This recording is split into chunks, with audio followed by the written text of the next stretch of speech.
Uma saudação cordial a todos. Bem-vindo ao curso de autoconhecimento. Hoje vamos ver um tema muito importante e interessante. Vamos conhecer os processos de evolução e involução que nós, como centelhas, passamos nesta manifestação física. Como fomos evoluindo e involuindo pelos diversos reinos da natureza e com que propósito. E vamos aprender sobre a lei da revolução, que nos permitirá sair dessa roda mecânica em que nos encontramos, resgatando toda a sabedoria que está presa em nossos defeitos. O objetivo deste tópico é que possamos ver claramente por que viemos a este planeta e como podemos atingir esse objetivo. E por que esse tema é tão importante? Porque se não chegarmos a esse ponto da nossa vida, onde entendemos claramente o que estamos fazendo aqui, qual é o propósito de existir, simplesmente continuaremos girando nesta roda, conhecida como roda do Sansara, repetindo as mesmas ações e cometendo os mesmos erros, sem sequer ter a possibilidade de despertar. Vamos primeiro entender o que são as leis de evolução e involução. As leis da evolução e involução são 2 das 48 leis que regem a mecânica deste mundo. Portanto, essas leis são completamente mecânicas e uma depende da outra. E essas duas leis se processam em tudo. Vemos que tudo começa, cresce, diminui e termina. As plantas, os animais, as pessoas. Tudo nasce e evolui até atingir um clímax. Depois começa a adoecer, a enfraquecer, até que um dia morre. Mas o mesmo é verdade em tudo. Uma empresa, por exemplo, ela se forma, cresce, atinge um pico de lucratividade, e acaba declinando até cair completamente. E podemos até ver isso em como as grandes e poderosas civilizações que existiram, atingiram um pico em sua evolução, e caíram da mesma forma. Assim, podemos ver que nada escapa dessas duas leis. O importante é sabermos que nossa essência também passa por esse processo, pois ela está submetida à mecânica desse universo. Então, vamos ver como evoluímos através dos 4 reinos da natureza.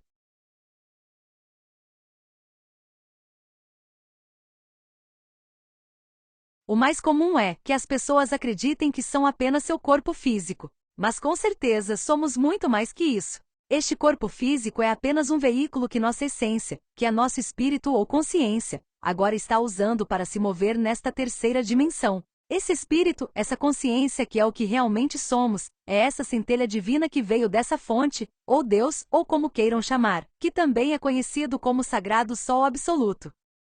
Todas as centelhas vêm do Sagrado Sol Absoluto em busca de sua mestria ou autorrealização. Isso nos faz saber que viemos com um propósito. E esse propósito é obter sabedoria, através de todas as experiências que vamos viver, enquanto criamos o ego através dos diferentes reinos da natureza. Ou seja, viemos a esta manifestação física para fazer um curso, um mestrado, para retornar à fonte com sabedoria, uma vez que tenhamos alcançado nossa própria autorrealização. Quando as centelhas deixam o sagrado Sol Absoluto, elas o fazem através de um dos 7 raios da criação, e então, são conectadas à roda do Sansara. Esta roda ascende em evolução, liderada por Anubis, e desce a involução, liderada por Tifão. Esta centelha tem 3% de essência livre e consciente e 97% de essência inocente e capturável, e entrará nos diferentes reinos da natureza para criar o ego, no qual ficará preso este 97% da essência. E ali nesta roda 300.000 anos esotéricos são dados à centelha para alcançar a autorrealização. Esses 300.000 anos esotéricos estão representados na formação de 3.000 almas. Isso significa que temos o direito de girar esta roda 3.000 vezes. E em cada volta vamos criando uma alma, passando pelos diferentes reinos da natureza. E ao chegar ao reino humano em cada ciclo, teremos direito a 108 existências, ou 108 corpos físicos humanos. Para que em uma dessas existências como humanos, decidamos fazer o trabalho de desenvolver essa alma e alcançar a autorrealização. Se não fizermos o trabalho de despertar nossa consciência em uma dessas oportunidades, perderemos aquela alma que criamos nesse ciclo, ao passar pela involução, e teremos que criar uma nova alma, ao entrar em um novo giro na roda do Sansara. Se fizermos o cálculo, uma alma por cada um dos 3.000 ciclos, e 108 existências humanas por cada uma das almas. Isso é equivalente a 324.000 corpos físicos humanos. Isso significa que recebemos 324 mil oportunidades como humanos para despertar nossa consciência e alcançar a autorrealização. Mas é importante saber que nem todas as centelhas alcançam a autorrealização. Muitos permanecem neste processo de evolução e involução, até que suas oportunidades se esgotem, sem nunca chegar a esse ponto de revolução, que os leva a despertar sua consciência e alcançar sua autorrealização. Todas as centelhas têm livre-arbítrio e não são obrigadas a alcançar o triunfo, mas existem 3 alternativas na roda. A primeira alternativa é o triunfo, que é conseguir a autorrealização íntima do ser, em qualquer uma dessas oportunidades. A segunda alternativa é o fracasso, que é esgotar todas as oportunidades, sem conseguir despertar a consciência, e voltar ao absoluto com apenas 3% de consciência, assim como desceu. E a terceira alternativa é renunciar à roda. Este caso é determinado pela Mãe Divina de uma centelha que não tem força para resistir à pressão da roda. Então ela é limpa do ego e retorna ao absoluto com os 3% de consciência com os quais saiu do absoluto, e volte nas mesmas condições de uma centelha que falhou. Agora, vamos analisar o processo de evolução com mais detalhes. Uma vez que a centelha emana do sagrado Sol absoluto, ela entra na roda através do reino mineral. No reino mineral, nossa centelha estava ligada ao corpo físico de um mineral evolutivo, como uma pedra preciosa, um metal ou mesmo um grão de areia. Lá nossa alma era chamada de gnomo ou pigmeu. Isso significa que quando entramos na roda do Sansara, nossa centelha se move livremente em uma dimensão superior da natureza, mas nosso cordão de prata está ligado a um mineral evolutivo, para iniciar seu processo de aprendizagem. Embora vejamos os minerais inertes, e acreditemos que eles não tenham vida, na realidade eles são o corpo físico de uma centelha que está aprendendo naquele reino. A esta centelha é atribuído um primeiro cérebro, que é o cérebro emocional. Portanto, tem a capacidade de sentir emoções simples. Ainda não tem defeitos psicológicos, mas começará a criá-los. O único dever que a centelha tem neste reino é frequentar a escola, onde se ensinam as diversas coisas correspondentes ao reino mineral. Nessas condições durará milhares e até milhões de anos, formando seus primeiros defeitos. Os primeiros defeitos que se formam são os da desobediência aos gurus divais da natureza, depois os defeitos da antipatia, e assim por diante. Quando Anubis vê que a centelha já criou defeitos suficientes, ele a transfere para o reino vegetal. Neste reino, nossa centelha estava ligada a uma planta evolutiva, conforme o raio original ao qual pertencemos. Uma árvore imponente e bela, ou uma árvore ou planta que fornece alimento. Uma árvore ou planta com flor, uma planta curativa, etc. Lá, nossa alma foi chamada de elemental. Sua consciência continua em 3% como começou, mas evolui com os defeitos criados anteriormente. Aqui as centelhas recebem um segundo cérebro, que é o cérebro motor instintivo sexual, o que lhes permitirá, além da capacidade de sentir emoções básicas como gostar e não gostar, que o cérebro emocional lhes permitiu. Agora eles começarão a desenvolver o instinto para começar a registrar essas emoções de gostar e não gostar. Então, agora vai criar defeitos relacionados ao medo, à tristeza, ao prazer e à dor. Agora ela também terá a capacidade de se movimentar levemente em busca de luz solar e movimentar suas raízes em busca de mais nutrientes. Tem que começar a lutar pelo seu alimento, pela luz, contra as plantas parasitas, etc. Nessa luta cria novos defeitos psicológicos, pois já sente dor, e tem que aprender muito com a natureza para ficar forte. E graças a esse cérebro, ele terá a capacidade de se reproduzir.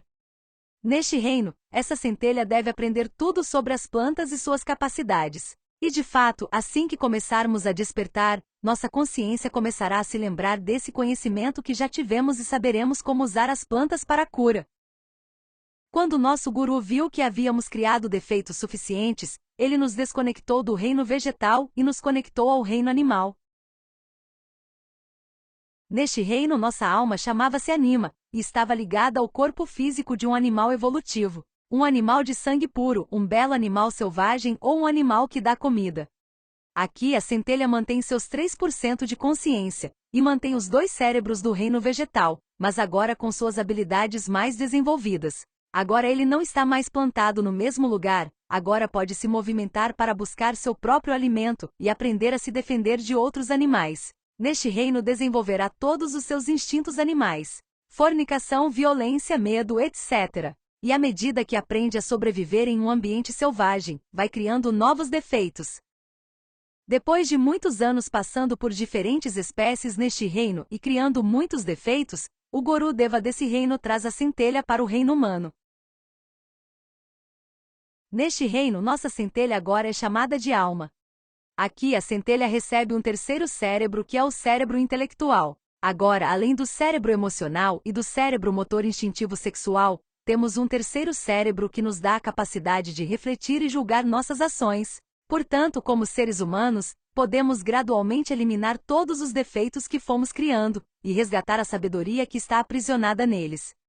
Além disso, como agora temos uma coluna ereta, podemos direcionar conscientemente nossa energia sexual através de nossa coluna, para criar nossos corpos internos. E também podemos desenvolver o amor, nos sacrificando conscientemente pelos outros. Portanto, é neste reino que temos a oportunidade de despertar nossa consciência e alcançar a autorrealização.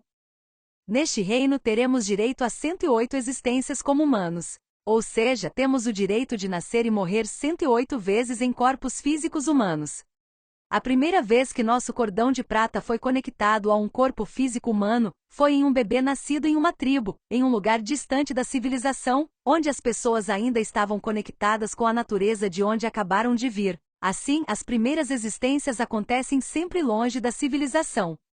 Dessas 108 existências, as primeiras 54 ocorrem em condição evolutiva. Mas mesmo assim o ser humano cria muitos defeitos psicológicos durante suas existências evolutivas como humano. Uma vez completada a 54ª existência, a evolução terminará. E o humano, por todo o ego que criou, iniciará um processo de evolução no reino humano, pois ainda tem direito a outras 54 existências, mas agora como humanoide. E como humanoide, o instinto coloca o intelecto a seu serviço, e a alma ou psique rapidamente escurece. Ele se encherá completamente de ego nessas 54 vidas restantes. De qualquer forma, você ainda tem a oportunidade de despertar e buscar sua autorrealização a qualquer momento durante essas 54 existências restantes. Na realidade, é bom que você investigue em uma projeção astral consciente, em qual das 108 existências você passa atualmente neste ciclo, pois a maioria dos humanos está vivendo agora suas últimas existências neste ciclo. E você também pode investigar quantas vezes você girou a roda até agora. Como vemos aqui, até este ponto o ego está sempre evoluindo. Estaremos criando cada vez mais ego, e nossa consciência estará cada vez mais presa e adormecida.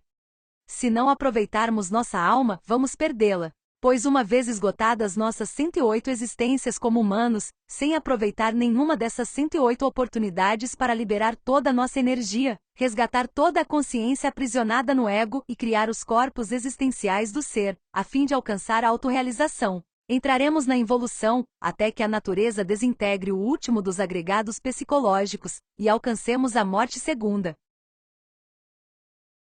Vamos agora ver o que exatamente é involução.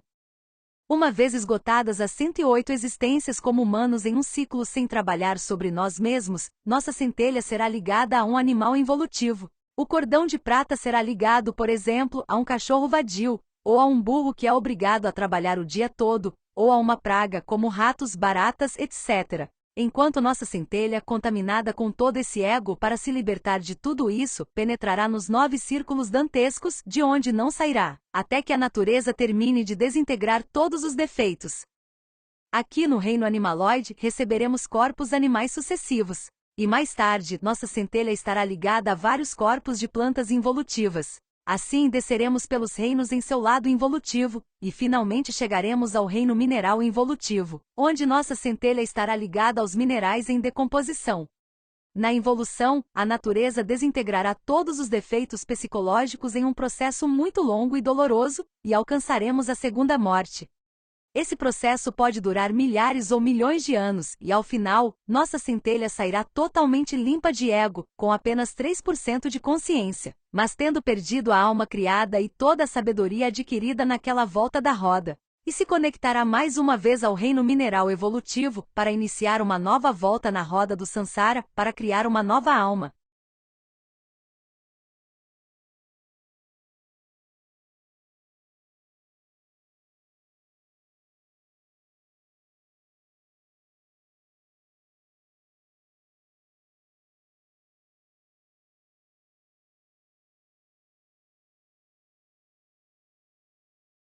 Se refletirmos sobre esta realidade, deduziremos que é absurdo acreditar que podemos aspirar a uma evolução constante. Que podemos, apenas deixando o tempo passar, esperar que todos daremos um salto quântico, ou que despertaremos nossa glândula pineal, ou que seremos pessoas mais conscientes, sem trabalhar em nossa própria psicologia.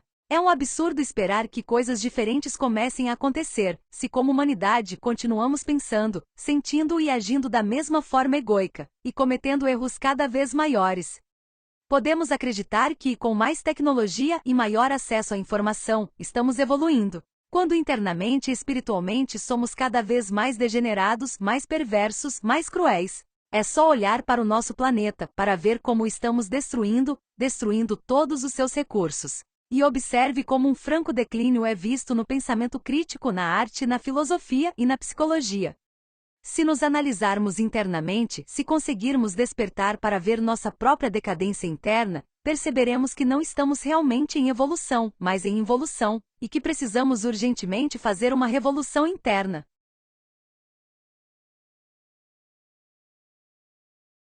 Porque somente através da revolução consciente é possível a regeneração humana. E é possível nos libertarmos dessa roda de constantes mortes e renascimentos, de evolução e involução. E o que é revolução?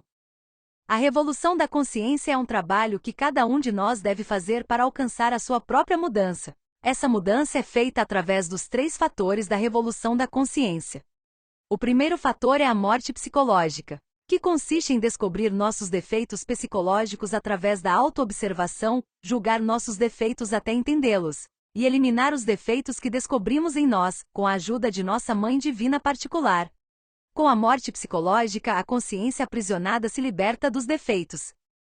O segundo fator é o nascimento espiritual, que é começar a fazer um uso sábio da energia criadora sexual, para criar os corpos existenciais do ser, e consegue-se através da união sexual do homem e da mulher, sem derramar a energia criativa sexual.